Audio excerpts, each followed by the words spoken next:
6장 23절 이하에서 제자들에게 이렇게 말씀하셨습니다. 보라, 너희가 다 각각 제 곳으로 흩어지고 나를 혼자 둘 때가 오나니 벌써 왔도다. 그러나 내가 혼자 있는 것이 아니라 아버지께서 나와 함께 계시느니라. 이것을 너희에게 이름은 너희로 내 안에서 평안을 누리게 하려 함이라. 세상에서는 너희가 환난을 당하나 담대하라. 내가 세상을 이기었노라. 주님께서는 알고 계셨습니다. 당신을 따르는 수만 군중과 죽는 자리에라도 함께 가겠다고 원하는 제자들이 모두 당신 곁을 떠날 것을 아셨습니다. 하지만 모두 떠날지라도 주님께서는 혼자이지 않고 아버지 하나님께서 함께 계셔 주실 것을 또 알고 계셨습니다. 그리하여 주님께서는 아버지 하나님의 뜻에 따라 우리를 위해 담대하게 십자가에 당신의 목숨을 던질 수 있었습니다.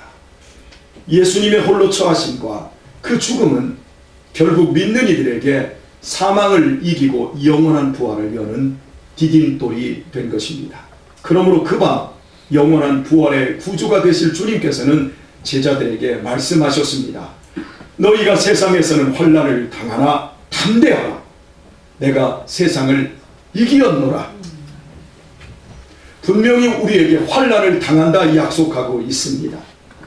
그럼에도 담대해야 될 이유는 예수님께서 세상을 이기셨듯이 그 예수님을 믿는 우리도 세상을 이길 것이기 때문입니다. 산헤드린 공회에서 자신을 사이에 두고 사두개파와 바리새파가 격돌하여 곤욕을 치룬 그 밤, 바울은 그날 밤에도 그 전날처럼 로마군 요새 안에 있는 감방에서 밤을 맞았습니다. 주님의 부르심을 받은 이후 평생 풍창노숙을 하며 전생애를 주님께 드린 바울이었지만 노년에 이르러서까지 차디찬 감방 바닥에 홀로 몸을 눕혀야만 하는 바울의 심정은 처량했을 것입니다. 아십니까 여러분? 결국에는 인생은 혼자입니다. 결국은 빈몸입니다. 그것이 인생입니다. 바울 역시 마찬가지였습니다. 그러나 바로 그 밤 주님께서 바울에게 오셨습니다. 바울 역시 예수님처럼 혼자가 아니었습니다. 그 차디찬 감방 안으로 친히 찾아오신 주님께서는 당신이 잡히시던 밤에 제자들에게 주신 말씀 그대로 바울에게도 똑같이 담대하라고 하셨습니다. 한 사람이 산길을 가다가 밭일을 하는 사람에게 얼마나 더 가야 마을이 나올지 물었습니다. 그 농부는 대답도 하지 않고 빤히 그 사람의 얼굴만 쳐다보기만 하자 질문을 한 사람이 민망해서 그냥 걸어갔습니다. 그랬더니 조금 지나서 그 농부가 소리를 질렀습니다. 여보시오, 한 2시간쯤 걸릴 거요. 그 말을 들은 이 사람이 화가 나서 아니 아까 물을 땐 가만히 있더니 가는 사람 불러 세우는 이유가 뭐요? 그러자 농부가 대답했습니다. 내가 당신의 걸음걸이를 보지 않고 얼마나 걸릴지 어떻게 말하겠소? 당신의 발걸음을 보니 2시간쯤 걸리겠다는 거요. 탁월한 내안이 아닐 수 없습니다. 보아야 할 수 있습니다. 걸음걸이, 걷는 상태, 보폭 사람마다 같지 않습니다. 같은 길이라도 똑같은 길이라도 사람마다 시간이 다를 수 있습니다. 더욱 처음 가는 길은 멀게 느껴집니다. 그러나 돌아올 때는 짧게 느껴집니다. 여러분들이 운전하시는 분들은 그것을 하실 겁니다. 처음 가는 길은 정말 멀게 느껴지는데 돌아올 때는 갈 때보다 짧게 느껴집니다. 예측이 가능해졌기 때문입니다. 이처럼 예상이 되는 길은 쉽습니다. 하지만 전혀 예상이 안 되는 길은 답답하고 깜깜할 뿐입니다. 감옥에 갇힌 그 밤 바울은 자신의 인생길이 전혀 예측되지 않았습니다. 내일에 대한 기약이 없습니다. 옥에 갇힌 상태로 죽을 것인지 살 것인지 전혀 알 수 없습니다. 바로 이때 주님께서 친히 오셔서 말씀하셨습니다. 담대하라. 네가 예루살렘에서 나의 일을 증거하는 것 같이 로마에서도 증거하여야 하리라. 여기서 너의 인생길이 끝나지 않는다는 겁니다. 로마까지 네가 가야 한다는 겁니다. 이곳 예루살렘이 최종역이 아니라는 겁니다. 그러니 담대하여 로마를 향한 용기와 믿음을 가지라고 말씀하신 것입니다. 그렇다면 이런 질문이 가능해집니다. 로마가 바울이 가야 할 최후의 선교지라면 거기까지 평안하게 가게 하면 안 되는 것입니까? 왜 노년에 쇠약한 바울을 감방에 쳐넣어버리시고는 뒤늦게 담대하라고 격려하시는 것입니까? 대체 왜 이렇게까지 당신이 사랑하는 종을 병주고 약주며 고생을 시키는 것입니까? 우리는 12절부터 16절까지의 말씀을 통해서 그 이유를 확인할 수 있습니다. 바울이 로마군의 요새에 있는 감옥에 갇혀 차디찬 시멘트 바닥에 고꾸라져 있던 바로 그 밤, 밖에서는 유대인 40여 명이 바울을 죽이기 전에는 먹지도 않고 마시지도 않겠다고 맹세하고 나섰습니다. 바울을 죽이려는 암살단이 결성된 것입니다. 뿐만 아니라 그들에게는 구체적인 계획까지 가지고 있었습니다. 그들은 대제사장들과 장로들로 하여금 바울에 대한 제 신문을 명분 삼아 바울을 로마군의 요새에서 다시 사내들인 공회로 끌어낼 수 있도록 천부장의 허락을 구하자고 했습니다. 이는 실행할 수 있는 일입니다. 이는 로마군의 요새와 사내들인 공회 사이에 매복해 있다가 바울을 암살하기 위함이었습니다. 그렇다면 바울을 유인하여 죽이려 할 때 호송을 맡은 세계 제1의 로마 군인들이 가만히 있겠습니까? 자신들이 호위하는 사람이 로마 시민입니다. 로마 시민이 다치면 군인들은 모두 죽습니다. 로마 시민이 죽을 경우 자신들의 목숨을 내어 놓아야 하기에 필사적으로 로마 병사들은 지키고자 할 것입니다. 이 과정에서 암살단원들이 상하거나 죽을 것은 당연한 일입니다. 그 사실까지도 그 암살단원들은 계산에 넣은 것입니다. 그러므로 그들은 식음을 전폐하였을 뿐만 아니라 바울을 죽이는데 실제로 자신의 생명을 내어 놓은 사람들입니다. 바울이 감옥에 갇힌 그 밤, 만약 그날 밤 바울이 감옥에 갇히지 않고 예루살렘 시내에서 평안하게 잠을 잤다면 어찌 되었을까요? 분명 쥐도새도 모르게 그 암살단에게 비참하게 암살당하고 말았을 것입니다. 바울이 예루살렘에 있는 한, 아니 유대를 벗어나기까지 바울에게 그 어디에도 안전한 장소는 있을 수 없었습니다. 이렇게 보면 그날 밤 바울에게 유일하게 안전한 장소는 무장한 로마군이 지키는 로마군 요새의 간방뿐이었습니다. 그리고 로마군의 호위 속에서 압송되어야만 유대인들의 살해 위협 속에서도 예루살렘을 벗어날 수도 있었던 것입니다. 그러므로 그곳 간방이야말로 바울에게는 가장 안전한 피난처요 요새요 반석이었던 것입니다. 또한 제국의 심장 로마까지 이동하는데 가장 안전한 수단이었습니다. 참으로 기가 막힌 은혜가 아닐 수 없습니다. 주님께서 완벽하게 바울의 앞길을 예비해 놓으셨을 뿐만 아니라 그 주님이 바울 옆에 함께 계셨습니다. 그리고 담대하라 말씀하십니다. 바로 이것이 그날 밤 그 차디찬 간방 속에 바울이 용기를 지니고 담대해야 할 이유였던 것입니다. 예루살렘에서 로마군 요새의 그 간방만이 바울의 새로운 미래를 보장해주는 유일한 발판이었던 것입니다. 2016년 6월 27일에 아메리카 대륙의 축구 1위를 가리는 코파 아메리카에서 아르헨티나와 칠레가 맞붙었습니다. 아르헨티나에는 세계 최고의 골잡이 메시가 있었기에 아르헨티나의 우승을 예상했었습니다. 또한 전대회 결승에서 칠레에게 석패한 전력이 있었기에 내심 아르헨티나는 안갚음의 기회로 삼고 있었습니다. 아르헨티나의 대통령도 참석하고 축구 영웅 마라도나도 결승전에 참석하여 메시와 선수들을 응원했습니다. 그러나 경기는 졸업한 90분, 연장 30분의 열전에도 무승부를 기록하고 전년도처럼 승부차기로 들어가야 했습니다. 하지만 아르헨티나의 첫 번째 키커로 나선 메시가 공중으로 실축, 즉 똥볼을 찬 것을 시작으로 칠레에게 소륙을 겨루던 아르헨티나는 승부차기에서 또다시 4대2로 분패하고 말았습니다. 아르헨티나 국민들 대부분은 머리를 잡고 망연자실했습니다. 일부 감정을 주체하지 못하는 국민들은 메시를 향하여 야유와 욕설을 퍼붓기 시작했습니다. 경기가 끝난 뒤 경기장에서 무릎을 꿇고 엎드려 눈물을 흘리는 메시의 모습은 참혹했습니다. 메시는 자신이 속한 세계적인 클럽팀 바르셀로나와 그의 팬들에게 헤아릴 수 없이 많은 우승컵을 안겼습니다. 그러나 유독 자신의 조국에는 그 어떤 우승컵도 안기지 못했습니다.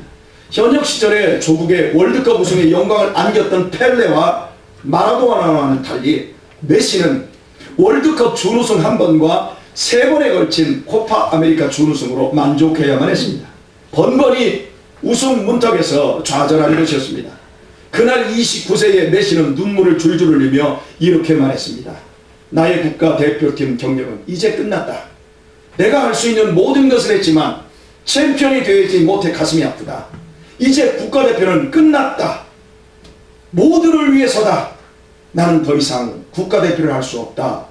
그리고 사실상 은퇴를 선언해버렸습니다. 이후에 아르헨티나의 대통령을 필두로 수많은 아르헨티나 국민이 메시의 마음을 되돌리기 위해 호소하고 나섰습니다. 아르헨티나의 축구 영웅 디에고 마라도나는 이렇게 메시에게 말했습니다. 메시는 2018년 러시아 월드컵에서 아르헨티나를 정상에 올려놔야 된다. 축구를 은퇴하면 안 된다. 대표직을 그대로 지키라. 그러나 메시의 마음을 돌릴 수는 없었습니다. 누구도 메시의 마음을 위로하거나 상처 입은 그에게 새로운 용기를 줄 수가 없었습니다. 메시는 너무나 낙심해 있었습니다. 하지만 한 장의 편지가 메시의 마음을 바꾸게 했고 메시는 아르헨티나의 축구대표직을 유지했습니다. 그에게 보낸 편지는 한 초등학교 무명의 여교사가 보낸 것이었습니다. 인터넷에 공개된 편지의 전문은 이렇습니다. 리오넬 메시에게 당신은 아마 이 편지를 읽지 않을 수 있겠지요. 하지만 저는 오늘 축구팬이 아닌 한 사람의 선생님으로서 당신에게 편지를 보냅니다. 저는 비록 선생이지만 아무리 노력해도 아이들이 당신을 좋아하는 마음에는 미치지 못합니다. 이만큼 아이들이 당신을 사랑하고 있습니다. 그런데 그 아이들은 지금 영웅이 포기하는 모습을 보게 됐습니다. 대표팀 은퇴는 당신을 깎아내리는 이들에게 굴복하는 것입니다. 승리에만 가치를 두고 패배를 통해 성장하는 것을 무시하는 그들의 어리석음에 당신이 넘어가지 않았으면 합니다. 아이들에게 이기는 것만이 우선이고 유일한 가치라는 선례를 남겨선 안 됩니다. 우리는 어려서부터 희귀병을 앓은 당신이 어떻게 고통을 극복하며 성장했는지를 봐왔습니다. 지금 당신이 은퇴하면 이 나라의 아이들은 당신에게서 배웠던 노력의 가치를 더 이상 배우지 못할 것입니다. 지금의 당신처럼 졌다는 이유만으로 포기한다면 오늘 또 하루하루를 어렵게 살아가는 이 나라의 많은 사람들은 인생의 가치를 잃어버릴 수 있습니다. 저는 학생들에게 당신을 얘기할 때 얼마나 멋지게 축구를 했는지 얘기하지 않습니다. 단 한 골을 넣기 위해 당신이 같은 장면을 수천 번이나 연습한다는 사실을 알려줍니다. 당신은 유니폼을 벗어서는 안 됩니다. 모든 팬들이 당신에게 승리와 우승만을, 트로피와 메달만을 바라는 게 아니라는 사실을 알아야 합니다. 제발 우리 아이들에게 2위는 패배라고, 경기에서 지는 것이 영광을 잃게 되는 일이라는 선례를 남기지 말아주세요. 진정한 영웅은 패했을 때 포기하지 않는다고 생각합니다. 진정한 영웅이라면 이길 때는 같이 이기고 질 때도 혼자가 아니라는 진리를 알려줘야 합니다.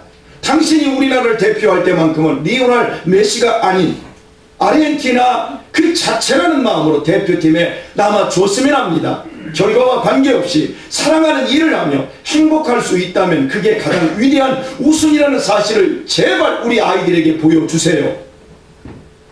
이 감동적인 편지를 받은 메시는 자기 자신을 추스리고 용기를 내었고 계속적으로 아르헨티나 국가대표직을 유지합니다. 그리고 2년 후 2018년 러시아 월드컵에서 주장으로 그라운드를 지휘하며 멋지게 뛰었습니다. 결과는 어땠을까요? 아르헨티나는 우승은커녕 8강에도 들지 못하고 프랑스에게 패해 16강에서 떨어지는 수모를 당하게 됩니다. 그럼에도 메시는 그라운드에서 울지 않았습니다. 오히려 낙심과 시기에 차 울고 있는 동료들을 격려했습니다. 그리고 아르헨티나 응원석을 향해 감사의 인사를 보냈습니다. 더 이상 메시는 우승만을 위해 뛰지 않기 때문입니다. 등수와 상관없이 끝까지 최선을 다하기 위해 뜁니다. 결코 패배에도 불구하고 그는 행복과 사랑을 잃지 않습니다. 메시는 이제 승리의 영광만을 뽐내던 펠레나 마라도나와는 다른 전혀 새로운 차원의 전설로 남을 것입니다. 왜냐하면 전 세계인들이 그를 통하여 지독한 패배에도 결코 좌절하지 않는 인생의 아름다움을 확인할 것이기 때문입니다. 또한 등수와 상관없이 자신의 사명에 최선을 다하는 진정한 플레이를 볼 것이기 때문입니다. 계속되는 절망적인 패배에도 오뚜기처럼 자신을 일으켜 세웠을 때 메시는 잠깐 있다가 없어지는 일개 축구선수로서의 명성이 아닌 그를 아는 모든 이들에게 축구를 뛰어넘는 삶의 희망을 선사하는 전도사가 될 수 있었습니다. 비참한 패배를 당한 축구선수도 그 패배를 어떤 발판으로 발을 내딛느냐에 따라 전혀 다른 차원의 새로운 미래를 일굴 수 있다면 하물며 하나님의 손에 붙들려 살아가고 있는 우리야 두 말에 무엇하겠습니까? 참된 크리스찬은 어떤 절망에도 결코 주저앉지 않습니다. 어떤 절망에도 피하지도 않습니다. 오히려 자신을 향한 절망적 상황을 발판 삼아 전혀 다른 새로운 미래를 일구어낼 수 있습니다. 왜냐하면 크리스찬은 절망의 끝인 죽음에서도 부활의 주님과 함께 다음을 향해 발을 내어 디딜 수 있는 사람이기 때문입니다. 우리 노회에 60대 초반인 목사님 부부가 모두 암으로 투병 중에 계신 분들이 계십니다. 이번 종교개혁지 탐방을 하면서 함께 교제하였는데 이런 은혜스러운 말씀을 듣게 되었습니다. 사모님께서 수술실에 들어가 수술하는 동안 목사님께서 보호자 대기실에서 기도하고 있는데 주님께서 목사님의 마음에 물으시더랍니다. 너 힘드냐? 즉시 대답했습니다. 예, 힘듭니다. 그랬더니 주님께서 또 물으시더랍니다. 너 괴롭냐? 네, 괴롭습니다. 그러자 또 물으시더랍니다. 그래서 너 불행하냐? 이 질문은 즉각 대답이 안 나오더랍니다. 잠잠히 생각해 보았답니다. 그리고는 불행하지는 않아요 라고 대답했답니다. 그랬더니 또 물으시더랍니다. 그러면 행복하냐?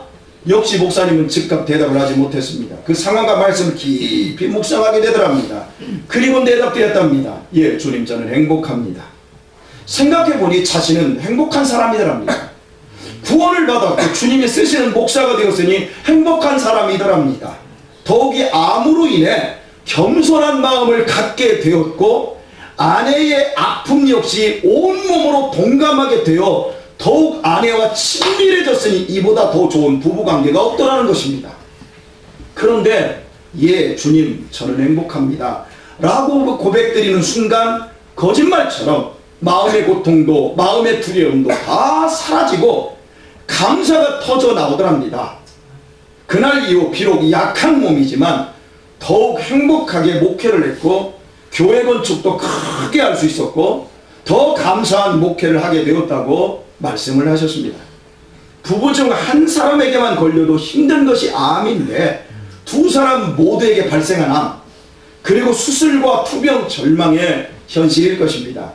목사와 사모로서 스스로 얼마나 낙심이 되고 자괴감이 들고 성도들에게 볼 면목이 없었겠습니까?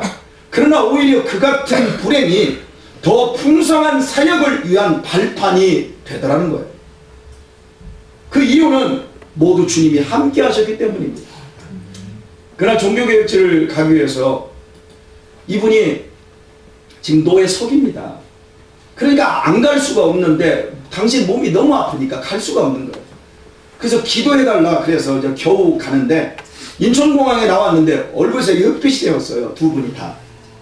그런데 희한한 건 일정이 여러분 정말 살인적인 일정입니다. 그런데 막 버스 타고 비행기를 막 16시간씩 타고 이렇게 가는데 건강한 우리들은 가면 갈수록 얼굴색이 안 좋아지는데 그분들은 가면 갈수록 얼굴색이 좋아지고 더 막 힘이 나는 거. 그러면서 우리는 체질이야 막 이러는 거예요.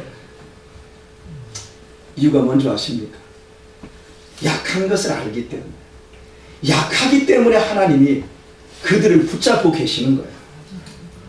예루살렘에서 바울이 갇혀있던 채디찬 감방만 보면 그것은 인생 말년의 바울에게 고통스러운 환란이었습니다. 그러나 그곳은 바울에게 유일하게 안전한 피난처요 요새였습니다. 또한 자신의 마지막 종착지를 향해 힘있게 발을 내어 디딜 수 있는 발판이었습니다.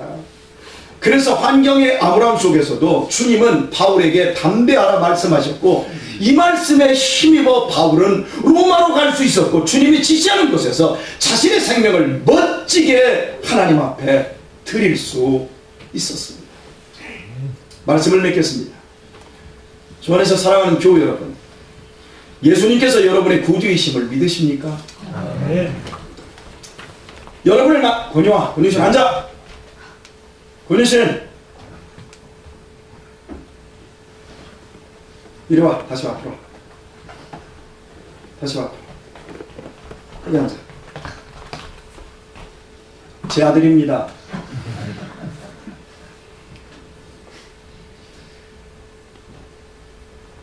여러분을 만드시고 여러분을 이 교회로 부르신 분이 삼위일체 하나님이심을 진정으로 믿으십니까? 네.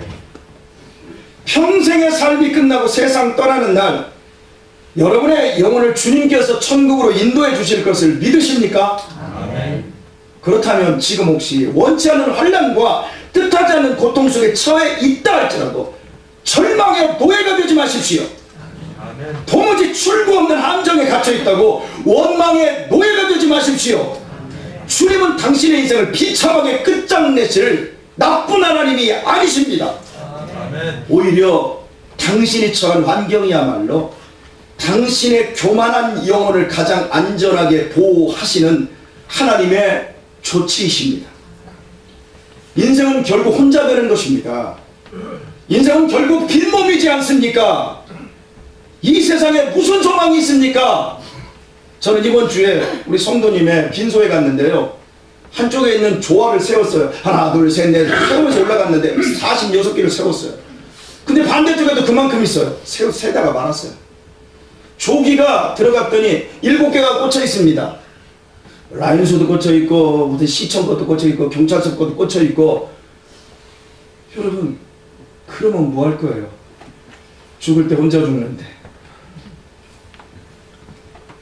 죽을 때 혼자 죽는다고요. 혼자라고요. 결국 빈몸이라고요. 이 세상에 무슨 소망이 있습니까? 우리가 하나님의 말씀을 쫓아 사는 것은 오늘의 토대 위에서 주님께서 주시는 영원한 미래를 가꾸기 위함입니다. 아무런 소망 없는 이 세상에서 영원한 새로운 미래를 가꾸기 위함입니다. 나를 향한 하나님의 섭리를 정녕 믿는다면 고독하고 절망스러운 현재를 피하지 마십시오. 담대하게 현재의 상황과 맞닥뜨리십시오. 그 상황 속에서도 영원하신 하나님의 말씀을 담대하게 쫓아 사십시오. 그래야만 하나님이 지시하는 곳으로 나아갈 수 있고 하나님이 원하는 곳에서 멋지게 죽을 수 있습니다.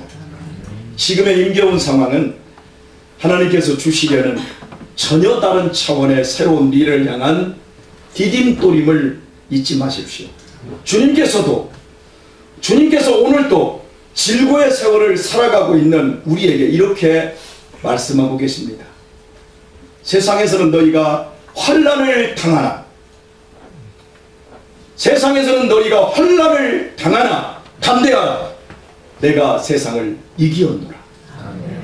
찬양 드리겠습니다.